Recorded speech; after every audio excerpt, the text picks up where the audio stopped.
Many years ago, before some of the young people in the village were even born, there lived a man whose name alone could scatter a gathering and whose presence could change the mood of a whole community.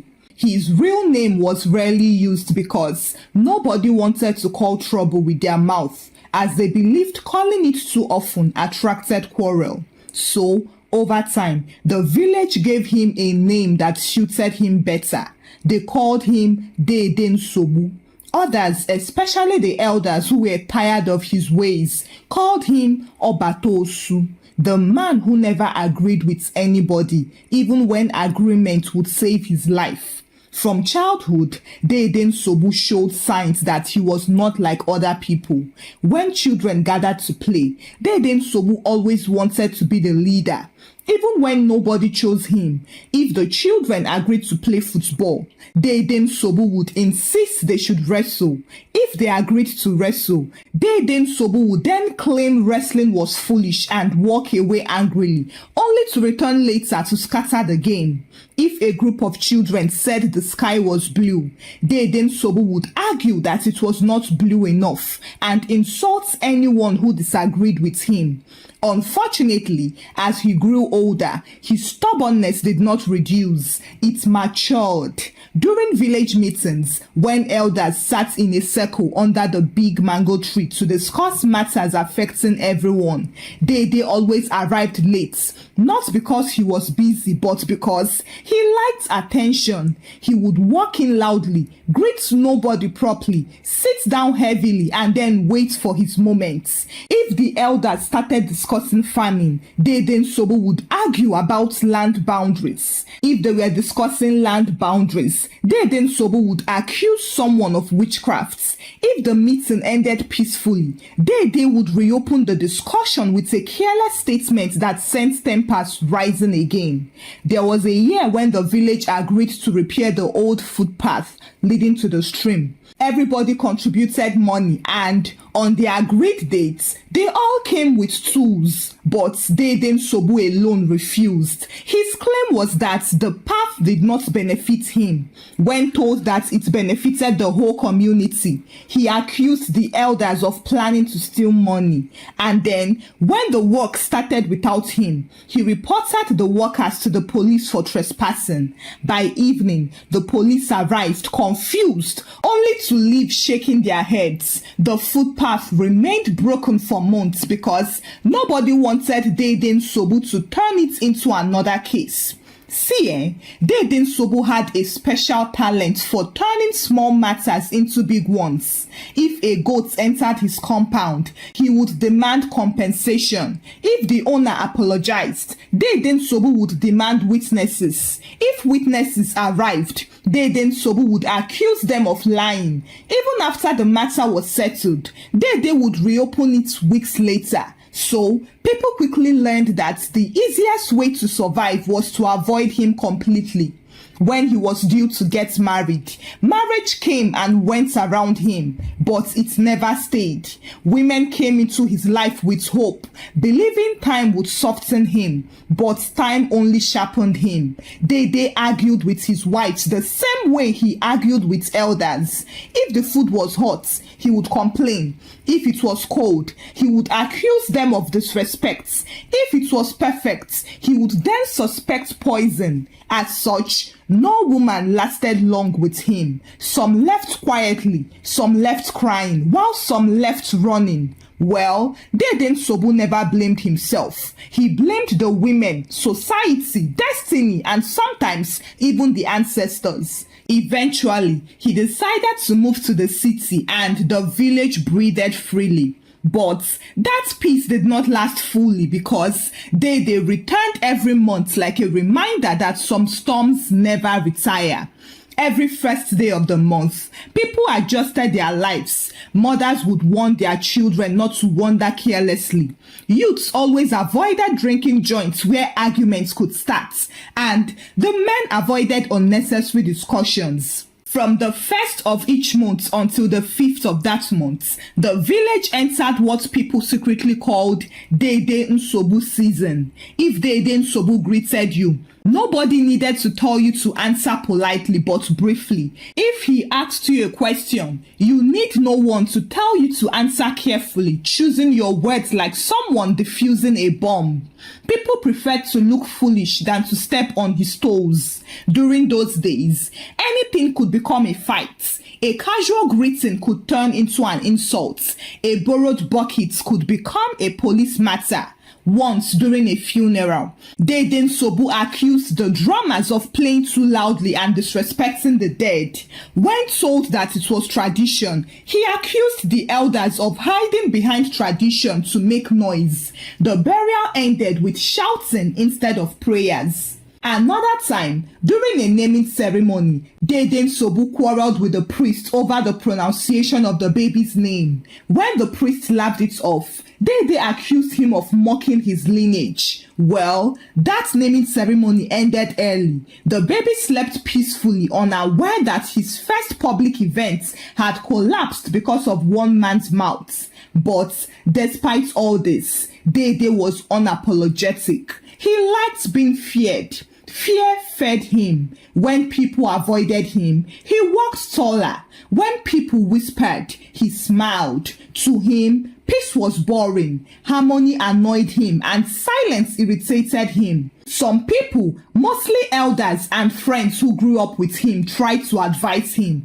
Even enemies begged him to rest. Deden Sobu, calm down. You can't fight everyone, they said. No one knows tomorrow, some people reminded him. But Dede laughed at them all. Tomorrow fears me, he said. See, even in my next life, I will not be a coward. Even my corpse will not agree.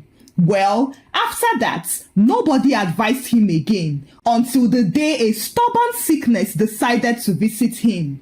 When news first reached the village that Deden Sobu was sick, many people laughed and shook their heads. Some said it was a lie. Others said the sickness had mistaken address. How could sickness choose a man who never agreed with anything, not even fate? As expected, at first, Deden Sobu refused to accept it. He called it tiredness or stress. He even called it jealousy from enemies who did not want him to succeed in the city. When his body began to betray him properly, he accused his body of being weak. He said a strong spirit should not listen to the flesh. And then, the day he finally agreed to go to the hospital, drama followed him inside like a loyal friend. The first doctor greeted him politely and asked simple questions, but Deden Sobu did not answer simply. If the doctor asked where the pain was, Dede replied with a long speech about how doctors always exaggerated sickness. When the doctor suggested tests, Deden Sobu accused him of looking for money. Then, when the doctor wrote prescriptions, Deden Sobu tore the paper into two and asked who confirmed that the drugs worked. He rejected that hospital and went to the second one. There, the nurses tried harder. They smiled and explained. They even begged him to calm down, but Deden Sobu accused one nurse of touching him wrongly while checking his blood pressure. He accused another one of pressing the injection too hard. When the drip was moving too slowly, he shouted. When it flowed faster, he shouted even louder. It was so bad that the patients in nearby beds began to complain. This man will not allow us rest, though, someone muttered. Unfortunately, Deden Sobu heard it and shouted, "Did you pay for this bed too? If you don't like noise, go home and die quietly." The nurses exchanged looks. Well, that hospital rejected Deden Sobu before he rejected them. The third hospital came with better equipment and bigger bills. Deden Sobu liked that one, not because he trusted them, but because the price made him feel important. He selected doctors the way a king selected servants. He rejected young doctors and insulted female doctors. He only listened briefly to old doctors, and even then, he still argued.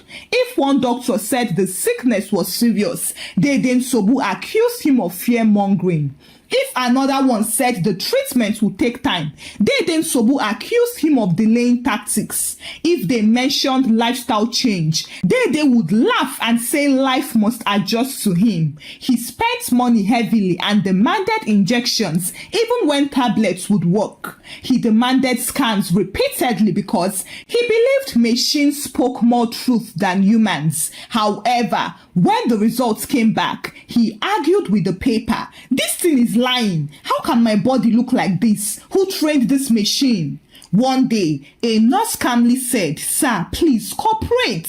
But Dede Nsogbu replied, "Cooperate with who? Am I a criminal?" That nurse requested for her transfer immediately.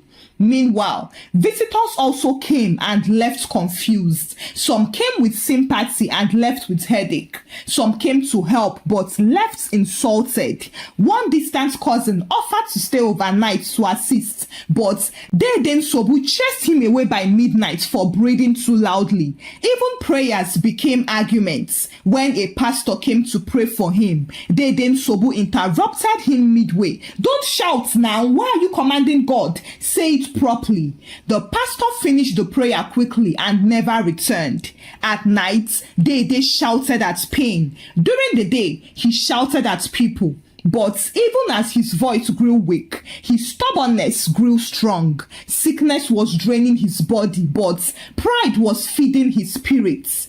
Doctors began to avoid his word. Nurses entered with fear. The cleaners passed by quickly. Even the sickness itself became confused. And then one night, after another argument with a doctor, Dede lay quietly for the first time. His breathing was heavy as he stared at the ceiling. For once, he could not argue with the darkness or insult the silence. And in the morning, the machine spoke in his place. Dede Nsogbu Obatosu had died. There was no more shouting, no more arguments or insults, just silence. When the news reached the village, everyone paused. Some crossed themselves, some shook their heads slowly, some whispered, "So, even Dede Nsogbu can die." But they did nothing more and went on about their lives. Until when news came again that Dede Nsogbu is coming home. People did not ask how or ask when. Coming home meant burial. Burial meant gathering, and unfortunately, gathering for Dede Nsogbu meant trouble, even if the owner of that trouble was no longer breathing. Preparations for his burial began slowly and carefully, like where people were handling a dangerous project. Even those who hated Dede wanted to see him buried properly, not because they loved him, but because unfinished trouble was worse than finished trouble. Nobody volunteered eagerly or rushed to do anything. And then, on the appointed day, the undertakers arrived from the city with confidence. They were young, able-bodied men who had buried many bodies and seen many families cry.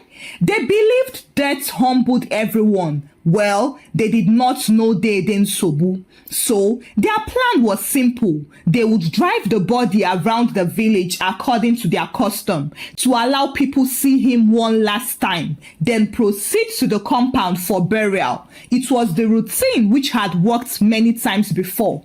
Unfortunately, Dede Nsogbu did not like routine, not even in death.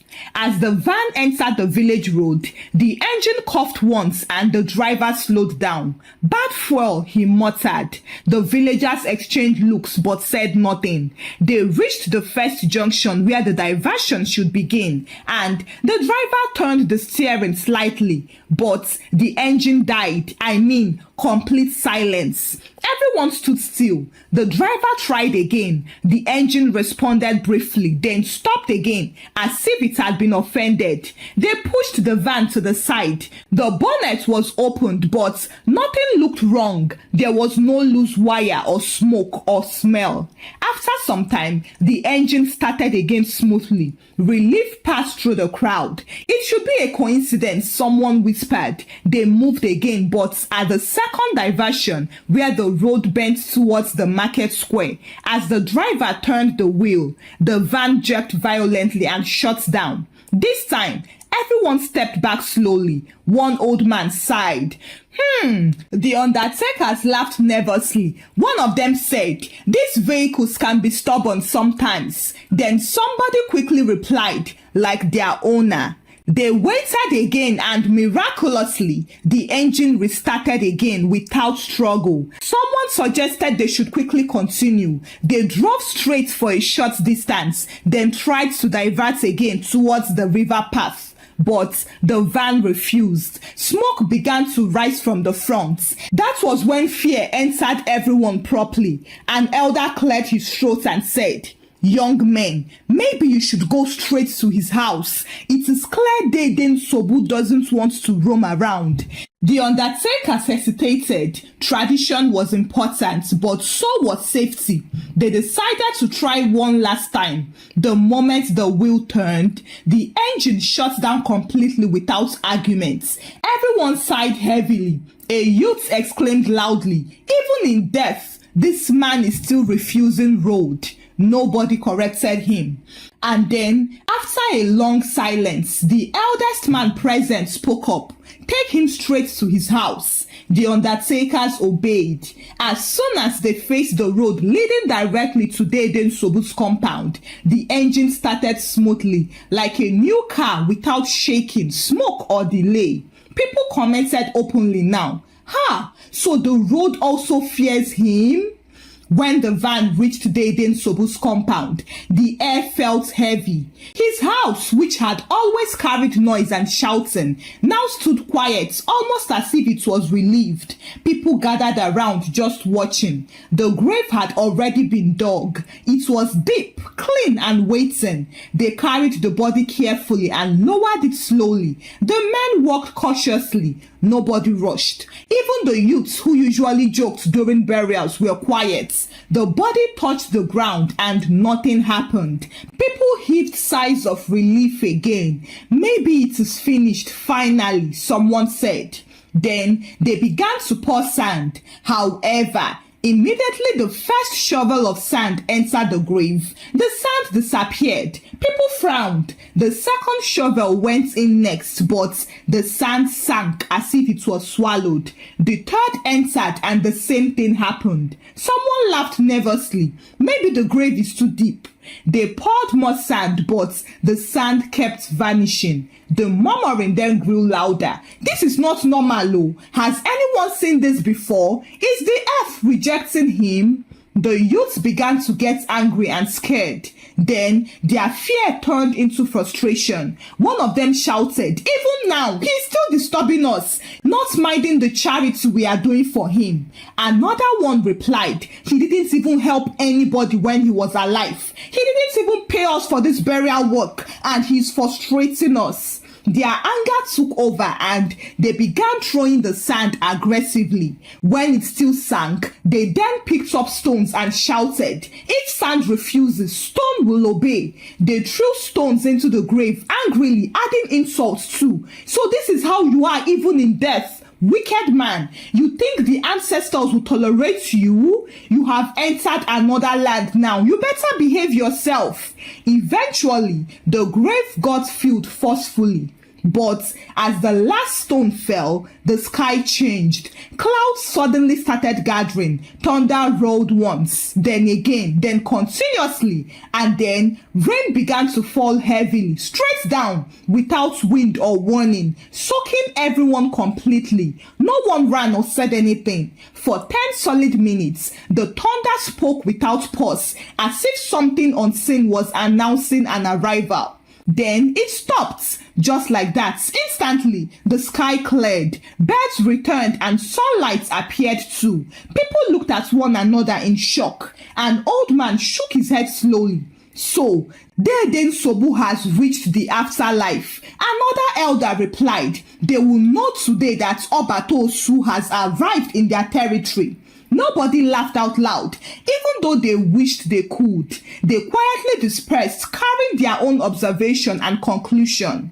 That night, the village did not sleep properly. Some people lay on their beds, staring at the roof, replaying the burial again and again. Others pretended to sleep, turning from side to side, listening to sounds that had always existed but now felt different. Crickets chirped, leaves rustled, dogs barked once or twice and then went quiet as if they remembered something.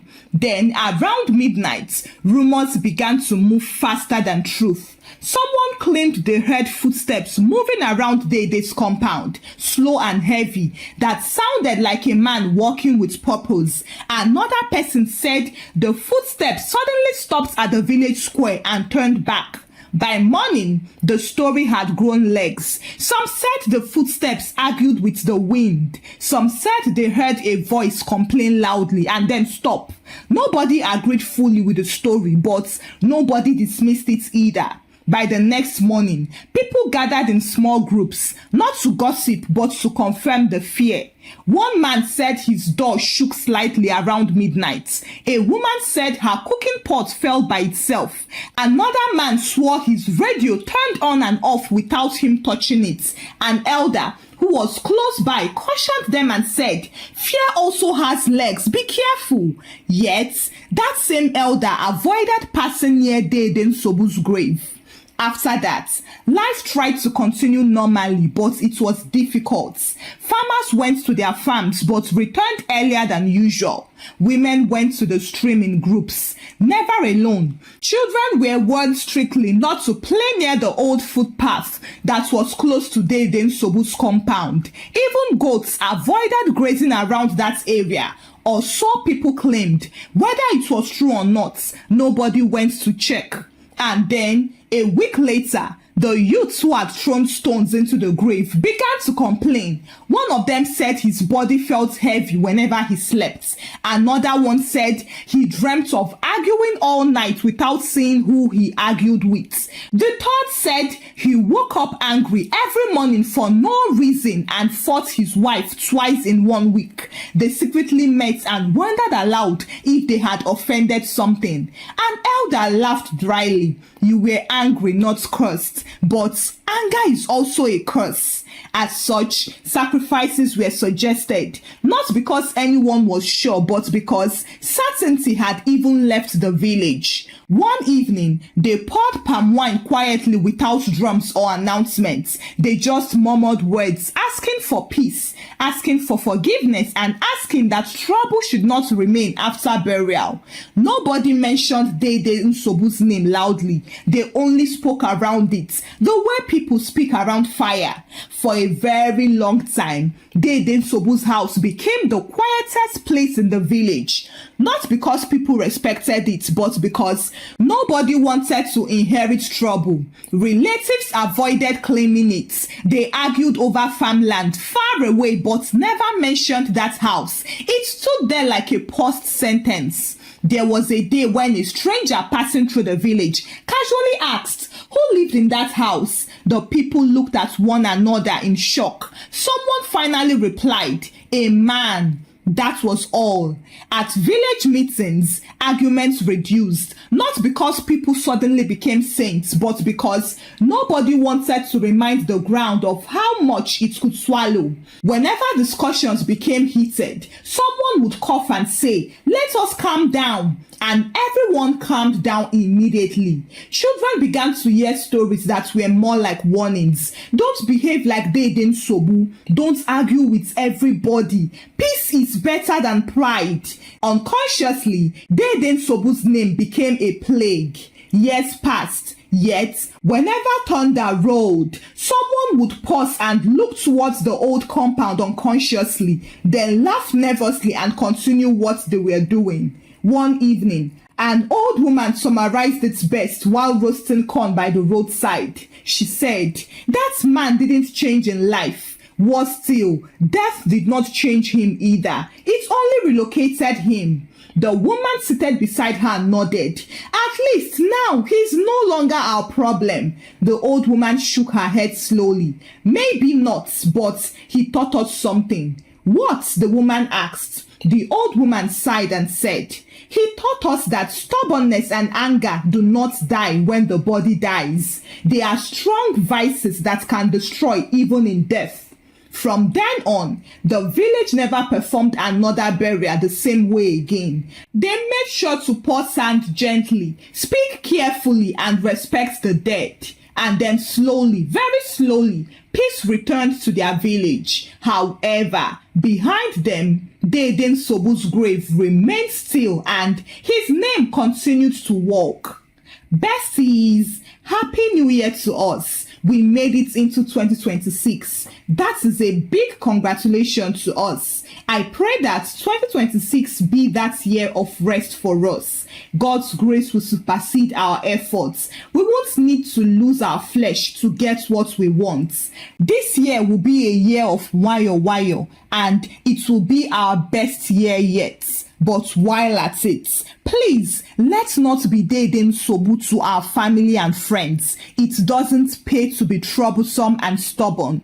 Remember, our watchword this year is Nwayo. We will be peaceful and peace will be our portion. We will win silently and be free of regrets. Let's lift up our glasses to a new adventure in 2026. Besties, let's do this again. We will make 2026 worthwhile, full of fun, laughter, lessons, and sweet bond. Happy New Year, besties. I'll see you in the next story. Bye.